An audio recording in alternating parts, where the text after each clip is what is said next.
Assalamualaikum warahmatullahi wabarakatuh. Berjumpa lagi dengan Bapak untuk materi pelajaran IPS. Anak-anak sekalian, untuk pertemuan kali ini kita akan membahas tentang masa pendudukan VOC.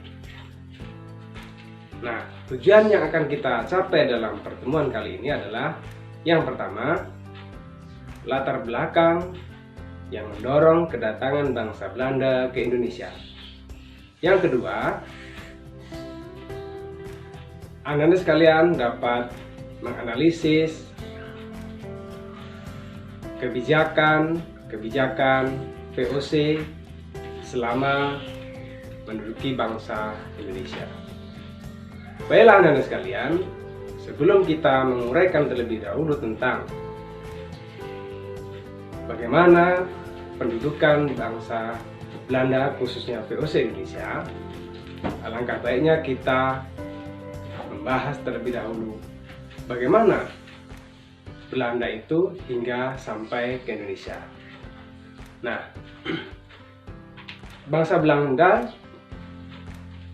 datang ke Indonesia tidak terlepas juga dengan keadaan yang terjadi di Eropa ketika itu, yaitu berkaitan dengan jatuhnya kota Konstantinopel ke tangan bangsa Turki Utsmani.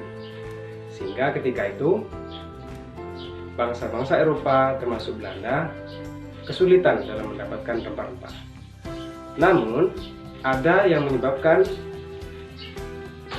bangsa Belanda itu kesulitan mendapatkan rempah-rempah di Eropa, yaitu ketika kota perdagangan di Portugal atau Portugis yang bernama Lisbon atau Lisabon itu berhasil dikuasai oleh Spanyol,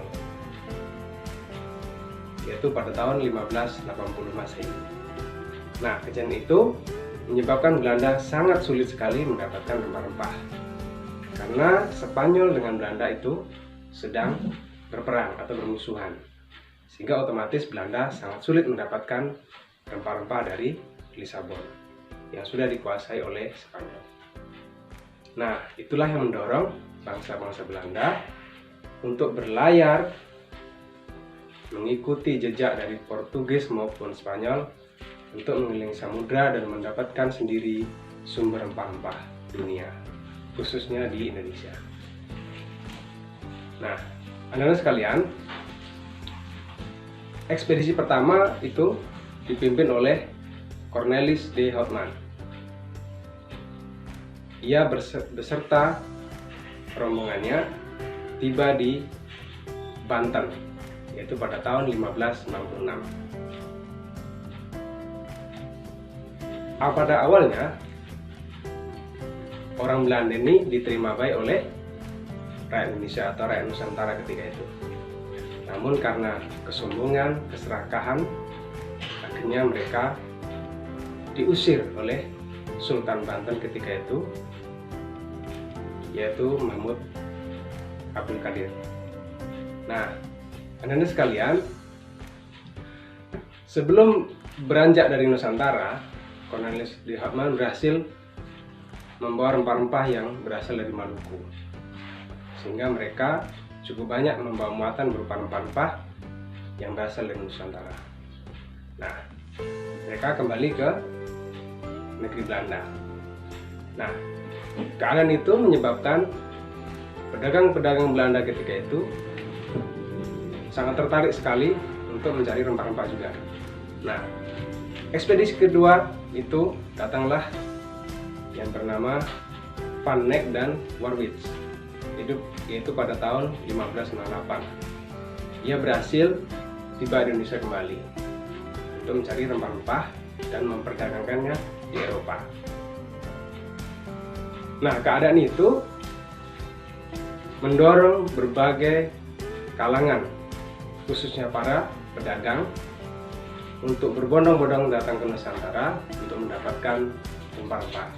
Sehingga saking banyaknya pedagang dari Belanda di Indonesia, mereka berpikir karena jiwa keserakahan dan kesombongan tadi akan merugikan mereka sendiri.